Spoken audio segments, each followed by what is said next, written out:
If you've been wondering for a long time how to play faster at the piano, this video is for you, and your struggle ends today. Many people take this bad boy and use it as the reference point of how fast they can play. So let's say you have a piece at 80 BPM, and it's supposed to be at 120 BPM.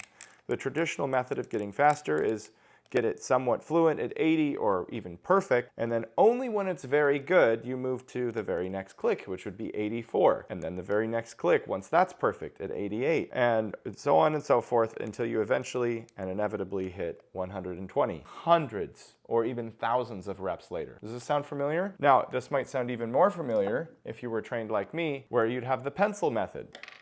And you line up 5 pencils, or my friend his teacher had him do 10, and every time you get a repetition perfectly correct at a certain tempo, you slide one over, signifying a perfect repetition, and then you slide the second one over, and the goal is to get all 5 on one side until you're perfect, 5 in a row, and if you miss even one, you slide them all back and restart the process before you can move on to the next metronome click. This is not that. So if you've ever done that and are frustrated by putting 200, 300, 500 repetitions into something, still not really knowing it that well, and definitely not getting the tempo you want, this is going to teach you an alternative method which frankly is better, faster, and more secure in the long run for your memory and your confidence. Okay, so let's get right to it. No fluff here. It's called the up 3, down 1 method. You go up 3 clicks on the metronome, and then you go down 1 click to compensate for something. So that every aspect of how this works is equally important. It's not the numbers that will do this for you. It's the logic and the thought process behind each one that is going to do it for you. So if you're not familiar with metronome clicks, you need to be to make this work. I will provide a chart on the side of the screen you can look at. I recommend you screen cap this so you can understand what it looks like and really internalize these numbers. Basically, we get 40 at the bottom, and everything moves up in 2s for a while until you hit 60. Then it moves in 3s for a while until you hit 72.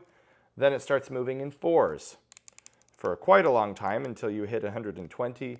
Now we move in 6s, blah, blah, blah, blah, blah. Eventually we move to groups of 8, and that's going to take you all the way to 208 at the top. Now, this is a traditional digital metronome. You'll get the same thing on a pendulum metronome, which I used to have one. An iPhone app, for example, can do everything in between. So you can go from 117 to 118, which that's fine if you want to do that. But understand, for the purpose of this video, when I say up 3 clicks, I'm talking about these kinds of clicks. I don't mean 117 to 120, and then down 1 meaning 119. That is a question I get all the time with this method. Not at all what I mean. So 3 clicks is going to be significantly more when we consider that we're jumping anywhere from 2 to 8 numbers per click. The reason they're not consistent is when you're going at a slow tempo, there's a lot of time in between each click. So the difference between 40 and 42 is actually tangible. You can really kind of feel this difference. And the difference between 200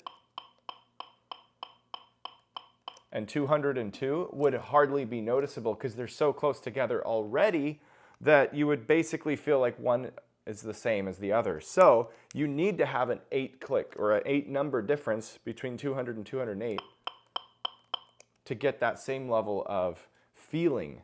So that's where that kind of system comes from. There's all this math behind it, but we start with that understanding. So now, when you are 60 to 90% fluent in a passage, that is your golden range for every time you try something.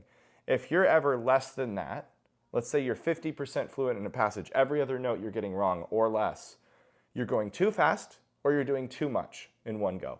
Guaranteed, every time.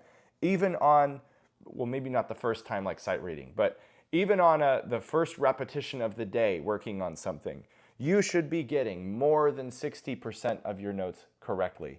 Not just your notes though, your rhythms, your fingerings, your pedaling. If that's what you're trying to go for, anything that you're attempting to do, you should be getting 60% accurate or above. Okay, start with that understanding. At the same time, if you've been around this channel for a while, you know about the 80-20 or 90-10 principle of not actually ever going to 100% fluency in something, because you go to a harder level after the 80 to 90% fluency range. So you never drop below 60 and you never go above 90. You have about a 30% accuracy range there of where you're going to be practicing all the time. When you are at a certain tempo, let's for the illustration use 66, like this. When you are at that and you can play at 60% fluency, keep trying it until you've worked that up to the 90% accuracy range. Okay? So then when you feel like you're 90% accurate, that's when you know I'm not going to get much benefit from doing it over and over. Hence all the pencil sliding and everything, it's not helpful. More reps does not equal more security, it equals more glue on what's already happening. But more important than that, your brain doesn't feel enough push to solve the last 10% that you're not getting. When you're getting 50% of it wrong, your brain has a big challenge to overcome. When you're getting 10% wrong, it's kind of like, I'll ignore that and I'll try it again and probably it'll be fine. But in reality, it won't. You will not solve that last 10% on its own. So you need to move to something appropriately more difficult. And that's when you jump your tempo 3 clicks. So we were at 66, we go 69, 72, 76. That's our 3-click jump. Here is the golden rule. When you jump, it should be harder because it's faster. But because of that, you're most likely not going to have the same level of accuracy. So what's going to happen is you've just worked up to 90% accuracy down here. You've made it faster. Now you should be at about 60% accuracy. If you're not, then, well, we'll get to that in a second. But you should be about 60% accuracy right away. You'll do it a few times until that 60 becomes 90. What you're doing is forcing your brain to adapt to a slightly faster tempo. You didn't make 10 clicks up, but it's 3. So it kind of pushes you, puts you into that fight or flight mode, adds a little bit of stress, but not the kind of like fear-inducing stress, right? Just a little bit to cause you to concentrate more, to adapt for that. Instead of 10% gap, now we have a 40% gap of accuracy. You put in some reps, and as it's like kind of pushing you, you should always expect it will be sloppier at a higher tempo after the 3-click raise. Then you go down 1 click. This is the really important part. I go down 1 to 72. Because I've gone down 1, I've already almost adapted to the higher tempo. Going 1 takes the edge off, which means I can increase the quality that much more. So I get to about 80% fluency at the high tempo. Then I go down in tempo 1 and I get to now 90% fluency almost right away because it's a little easier. And I put in enough reps until I am at 90% accuracy again. What just happened? Well, I went from 66, my start point, 90% accuracy, to 72 at 90% accuracy. I'm now 2 clicks faster than when I started at the same level of accuracy. Okay, and then you just keep doing this process over and over. I'm at 90, it's time to not go to 100, but instead to move on. So 3 clicks higher. Now I'm at 84. And at the tempo of 84, I'm expecting about a 60% accuracy again. Put in the reps, get it to about 80% accuracy, drop it 1 click, I'm at 80, I take the edge off, and once again, I go up to a 90% accuracy. What just happened? I'm now 2 clicks faster than I just was at the same level of accuracy. I promise I'm not going to keep going in circles, but I wanted to show you the whole process twice. So you just keep doing this. It's like up 3, 92, down 1, 88. Up 3, 104, down 1, 100. Up 3, 116, right? Sorry, 112, down 1, 108. And you keep doing this, and what you can find is it's very common within 1 practice session to be ending up about 5 to 6 clicks faster than when you started without really feeling any more push than you did at the beginning. And the value of this is that you get more instantaneous feedback. The amount of reps are generally 3 to 5 per metronome switch, instead of like 5 to 10 of perfection at the same tempo. You're always pushing, you're challenging yourself, figuring out a problem, making it a little easier so you can go higher, and then you're pushing again. So you're putting yourself in a constant state of problem solving instead of problem maintaining. So you really need to understand that difference. Problem solving is seeing a problem and having to adapt to it. Problem maintaining is I still have this problem and I'm just putting more reps, becoming more familiar with the problem, but not actually solving it. That's the problem with the problem, right? You don't want to sit there and go, okay, I've done 12 reps of this exact passage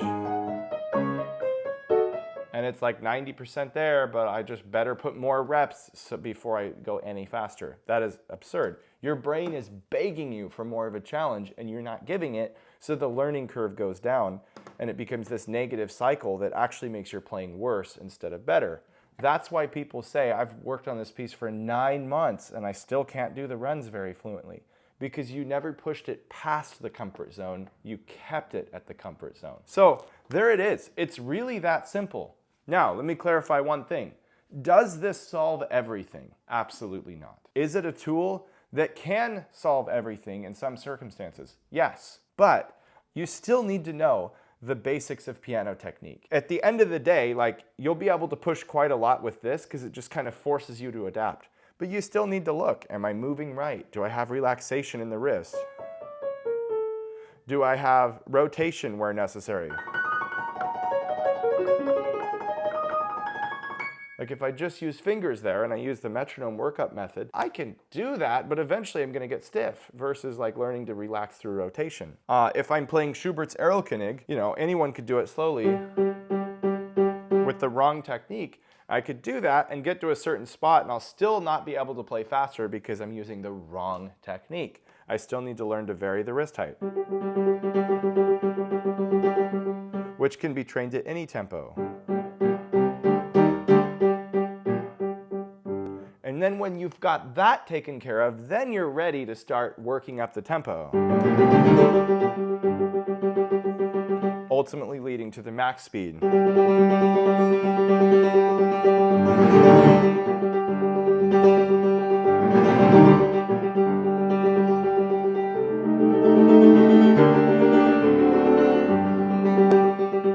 This sort of thing. So, word of caution, use this right away. Figure out where your gaps are. You still have to solve your gaps. And that is why I created the Key Learners Piano Club, so that every week you can get my help 3 times on a live call, submit your questions, ask away as much as you want, even send in recordings of your own playing and get direct feedback. Ask the 70 other adult amateurs that are in there that are all learning constantly from each other, and have 400 videos in the classroom with courses totally ready to go. So, if you're ready for the next step, you want to do this, but you're like, now how do I solve my problems? Key Learners is the way to go. You can check it out in the description below, and you can even get a free trial so you can get the feel for everything before you have to commit to anything. As always, thank you for watching this video. I will see you next time.